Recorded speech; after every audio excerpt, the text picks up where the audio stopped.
my date for my ex's wedding? The CEO said yes, but stayed for the vows. It was nearly 6 p.m. when Claire Bennett, 25, and composed as ever, sat in the small glass-walled conference room on the 18th floor of Atlas Media Group. Her notepad was neatly organized, her pen poised.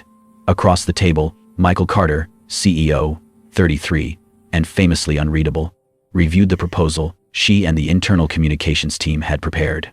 Claire's blonde hair was softly curled at the ends, her blazer a muted beige over a seafoam blouse. Professional, clean, forgettable. That was how she preferred it. But her thoughts were miles away from the quarterly engagement report. She had received the wedding invitation that morning. Ethan, her ex-boyfriend, the man who once said she was comfortable, not ambitious.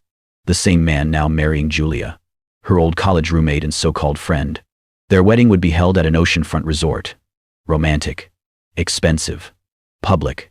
Claire had stared at the RSVP card for hours, torn between ignoring it and showing up alone to prove she was unaffected. The latter felt worse. She would become a walking punchline for their mutual friends. Again. Now, as Michael flipped a page in the proposal, Claire heard herself say it before she even realized the words had formed. "Would you be my date to a wedding?" The room went still. Michael looked up slowly. His face remained calm, brows slightly raised, not surprised, not amused, just curious. "To a wedding?" he repeated, voice even. Claire blinked, heat rushing to her face. "Forget I said that. It was stupid." Michael set the papers down and tilted his head. "Tell me the time and dress code." Claire stared at him. "You are not serious." "I am," he replied, his tone unreadable. "Unless you are not." She swallowed. "It is at the end of next week. Evening event." "Formal." Michael nodded once. "Done." Claire was stunned into silence. The CEO. The man who barely said more than a few words in meetings. The one no one dared approach unless necessary, had just agreed to attend her ex's wedding as her date like it was a board meeting. She did not know whether to laugh or panic. As the meeting concluded, Claire gathered her things, trying to regain her balance. Michael remained seated, watching her quietly. At the door, she turned. "Why did you say yes?" Michael looked at her for a moment longer than necessary. His voice softened, just slightly. "Because I know what it is like to face the past alone." She said nothing. He said nothing more. But as she walked away, she could feel his eyes on her back, not in judgment, not with curiosity, but with a strange stillness, as if he had seen something he recognized. In that moment, Claire did not know that behind Michael's calculated demeanor lived a quiet wound he never discussed. One he kept buried beneath achievements and boardroom conquests. But when she spoke, her voice steady, but her hands clenching the wedding invite, he had noticed the edge of something he knew too well. Pretending not to care. That was the beginning. Not of a lie, but of something neither of them could yet name. The sea breeze was warm and tinged with salt as Claire stepped out of the black car, her emerald green dress flowing gently around her legs. Her blonde hair, softly curled, glinted under the late afternoon sun. Guests milled about the beachfront resort, laughter and chatter drifting through the air like champagne bubbles. But when Michael Carter stepped out behind her in a tailored navy suit, the conversation stilled for a beat, just long enough for people to register who she was with. Claire kept her gaze forward, shoulders straight. She had rehearsed this walk in her mind 100 times, but nothing could prepare her for the sudden silence, the quick glances, or the subtle nudges. "Is that Claire?" someone whispered nearby. "With him?" Michael placed his hand gently on the small of her back. "You all right?" Claire nodded, not trusting her voice. She wasn't sure if it was the ocean breeze or the weight of her past rolling in all at once. Inside the reception hall, the crowd grew thicker. Old college friends, former roommates, distant cousins, all gathered in one sun-drenched ballroom. The bride and groom had not yet arrived, but Claire could already feel the eyes on her. "Claire Bennett." A voice chimed from behind her, thick with artificial sweetness. It was Melanie, a former classmate with a taste for gossip and designer labels. "You look comfortable. Never thought you'd be the one to show up with a CEO." Claire smiled politely. "Lovely to see you too, Melanie." Michael turned, his tone even but razor sharp. "Anyone who questions her worth doesn't know her at all." Melanie blinked, caught off guard. A few guests nearby fell silent. Claire blinked back the burn behind her eyes. For years, she had endured being underestimated, spoken about, laughed at in whispers. This small moment of public defense, meant more than she could say. The ceremony began shortly after, held on a flower-lined terrace overlooking the sea. Claire and Michael sat together in the second row. She could feel the tension as her ex stood at the altar, his gaze flickering to her more than once. His bride, her former roommate, noticed, too. By the time the I do's were exchanged, Claire's hands were clenched in her lap. She clapped, smiled, nodded, every motion calculated, controlled. Later that evening, after dinner and awkward small talk, Claire found herself on the rooftop terrace of the hotel. The moonlight reflected across the surface of the pool, and the music from the ballroom below felt miles away. She leaned on the railing, hugging her arms close, when Michael appeared beside her, holding 2 mugs. He offered one wordlessly. Claire took it, the warmth surprising. "Ginger tea?" she asked. "It looked calming," he said. They stood in silence for a moment before she exhaled. "I did not come here to prove anything," she said quietly. "But it's strange how fast people remind you of who they think you are." Michael turned toward her, listening. "My ex used to tell me I had no ambition," she continued. "Said I lacked vision. That I was fine with small things. Like that was a flaw." Michael's expression didn't change, but something in his eyes softened. "Some people think ambition has to shout. I don't. Some fires burn quietly, still just as powerful." Claire looked up at him. His gaze was steady, grounded. Then, gently, he slipped off his jacket and draped it over her shoulders. The weight of it was unexpected, warm, protective. "Thank you," she said, voice low. "For what?" he asked. "For not making this feel like a performance." Michael smiled faintly. "I did not agree to this because I wanted to help you impress anyone. I said yes because I saw something in your eyes that looked familiar." Claire blinked. "What do you mean?" "I think we both know what it is like," he said, turning back toward the ocean, "to pretend we are fine long enough that we almost believe it." Claire looked at him for a long moment, then nodded slowly. The waves below crashed gently against the rocks, but up here, wrapped in borrowed warmth and unexpected understanding, the night was finally still. The sun hung low in the sky as golden light spilled across the white chairs arranged in neat rows on the lawn. The ocean glittered behind the flower-covered arch where the couple stood, framed by waves and vows waiting to be spoken. Guests settled in with champagne flutes in hand, laughter softening to murmurs as the ceremony began. Claire sat beside Michael in the front section, her fingers laced tightly in her lap. Her green dress fluttered with the sea breeze, but it was not the wind that made her breath catch.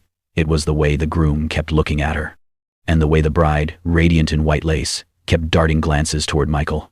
She could feel it. The curiosity, the quiet judgment, settling over the crowd like a second veil. Claire leaned slightly toward Michael. This was probably a bad idea. He barely moved, but his voice was calm, grounding. "You are not the one who should be nervous."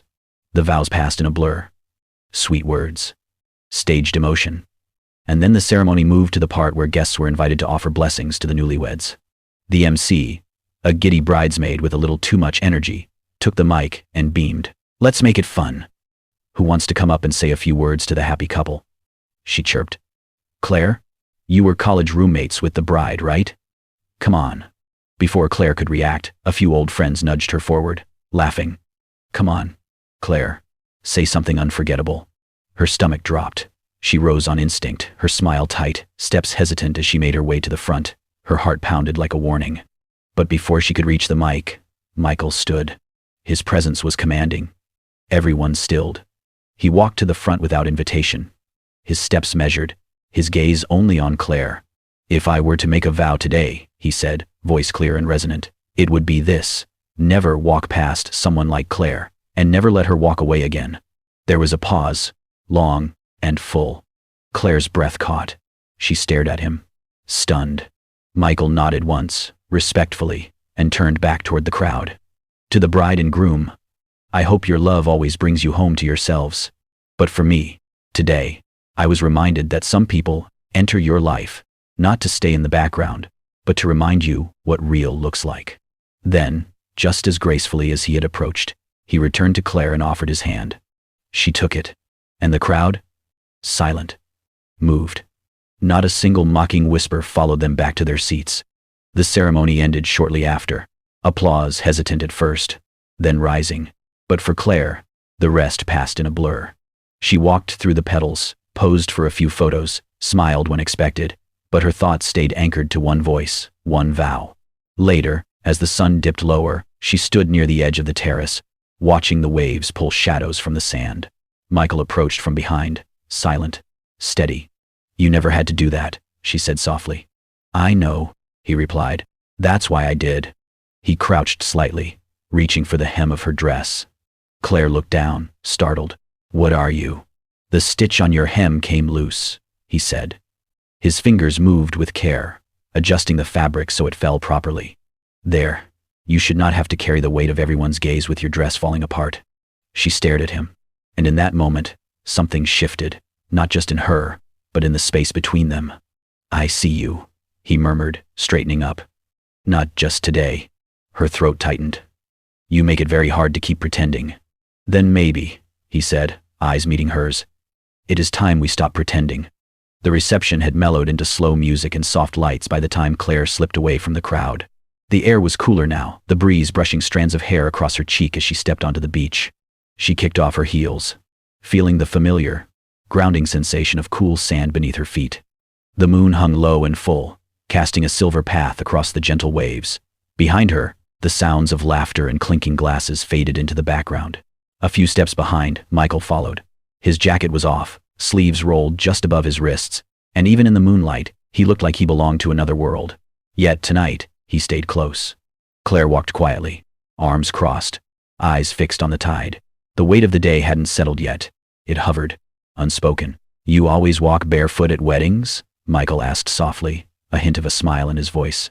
"Only the ones where I almost have a panic attack," she replied dryly, glancing over. His smile deepened, but he said nothing. They continued down the shoreline, silence stretching between them, not awkward, just open, honest. After a few minutes, Michael stooped down and picked something from the sand. He held out a small seashell, delicate, white, its edges smoothed by the sea. "For you," he said. Claire raised an eyebrow, amused. "I didn't take you for the seashell gifting type." He looked out toward the water. "Some memories," he said quietly, "are meant to be buried, some kept in your pocket." Claire turned the shell over in her palm, the gesture unexpectedly tender. "Do you do this often?" she asked. "What? Walk women down the beach after pretending to be their date?" Michael looked at her then, really looked at her. "No," he said simply. "Just you."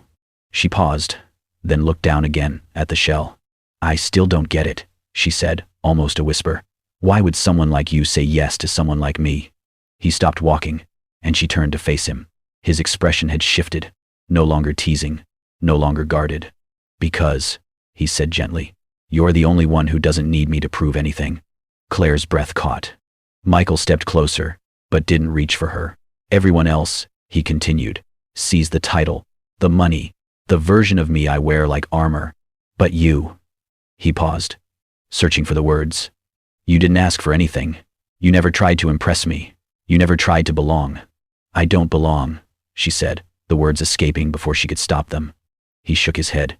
"You belong more than anyone I know, and maybe that's why you scare me." Claire looked up at him, stunned. "I scare you?" He nodded once.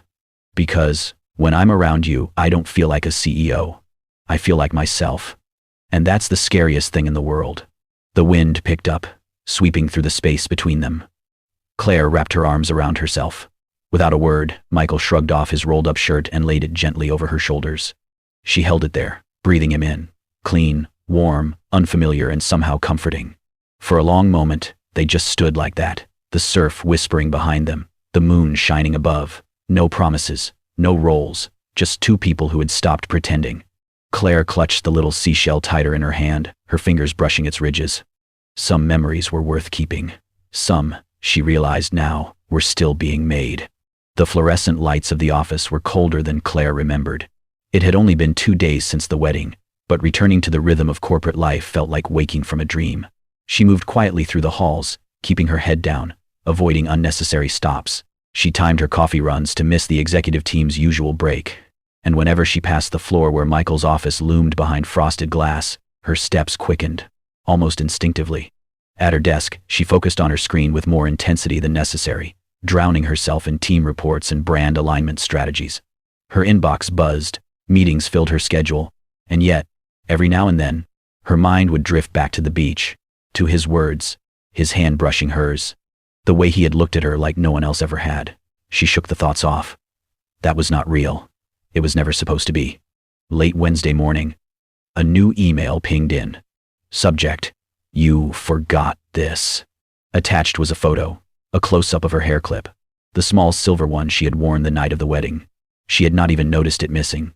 No message, no emojis, just the photo. Her stomach turned. She stared at the screen, trying to read between the lines. Had he kept it, found it and held onto it? Why now? She typed a reply, then deleted it, then typed again, and once more, hit backspace until nothing remained. The next day, she arrived to find her schedule had shifted. Her team meeting was moved to the afternoon. The departmental presentation she had been dreading had been reassigned. For a moment, she thought it was a coincidence, until she overheard her colleague from HR whispering to another assistant near the coffee machine. "Yeah, Mr. Carter asked me to quietly reshuffle Claire's schedule. Said she looked overworked."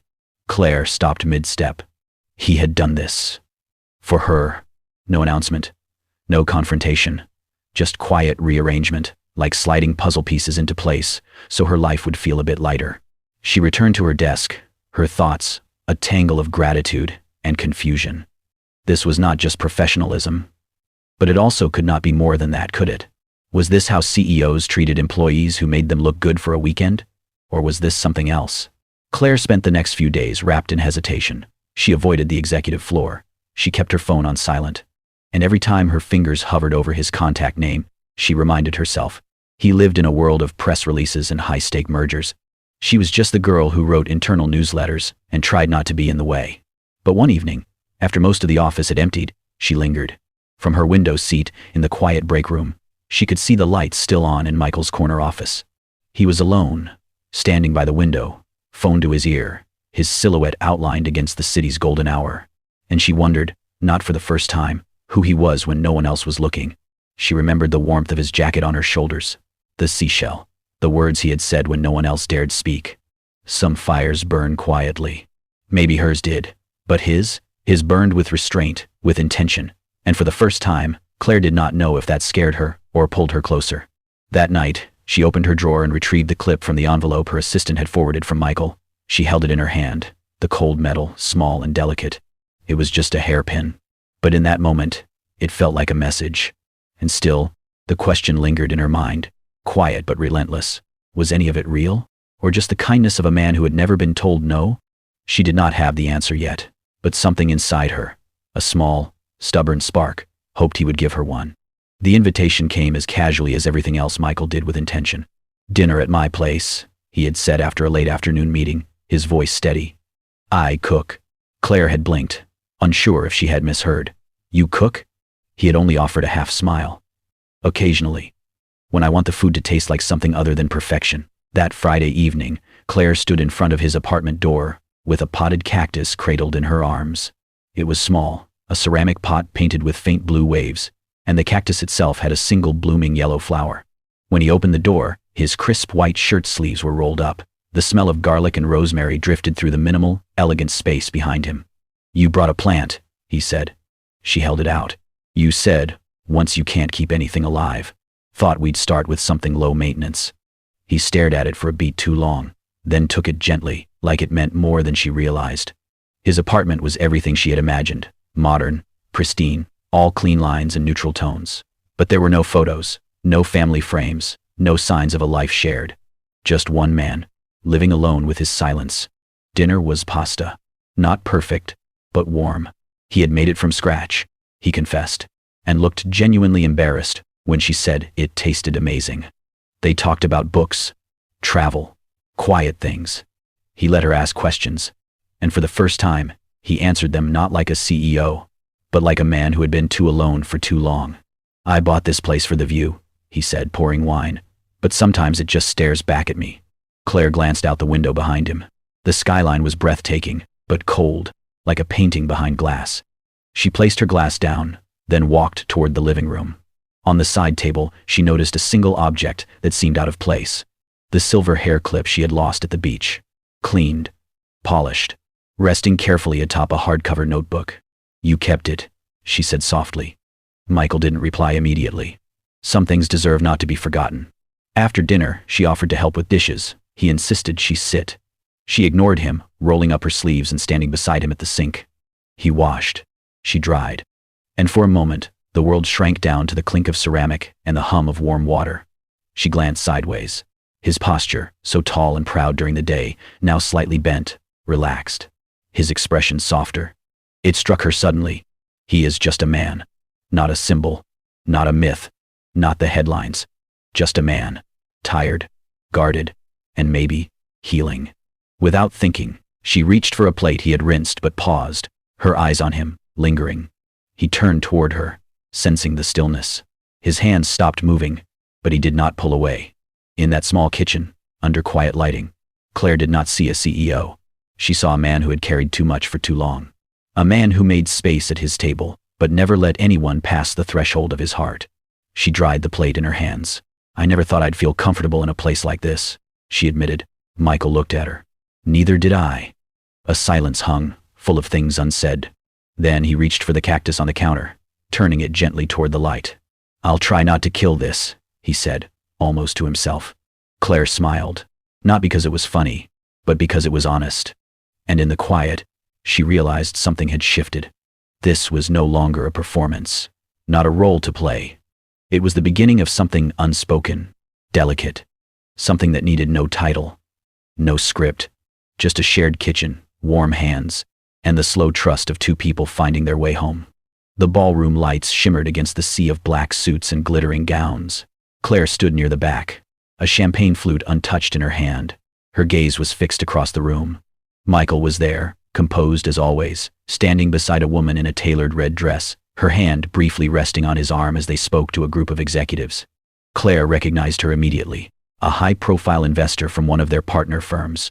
Gorgeous, confident, clearly fluent in his world.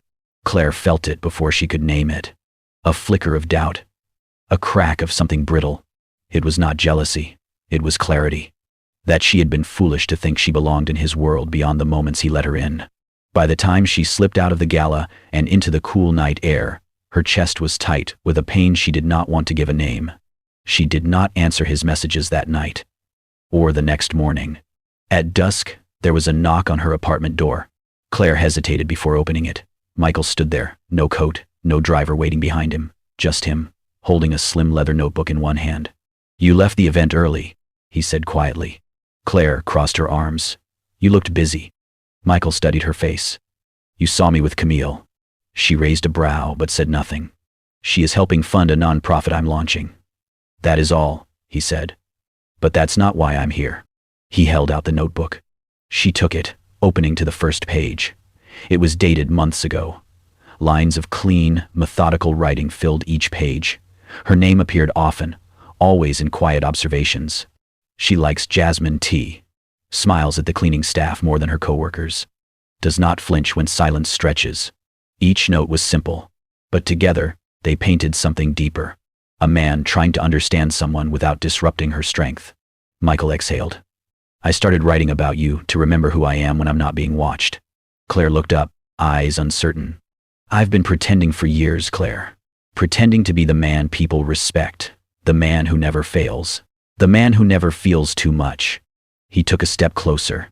"You are the first person I wanted to be honest with." The notebook trembled slightly in her hands.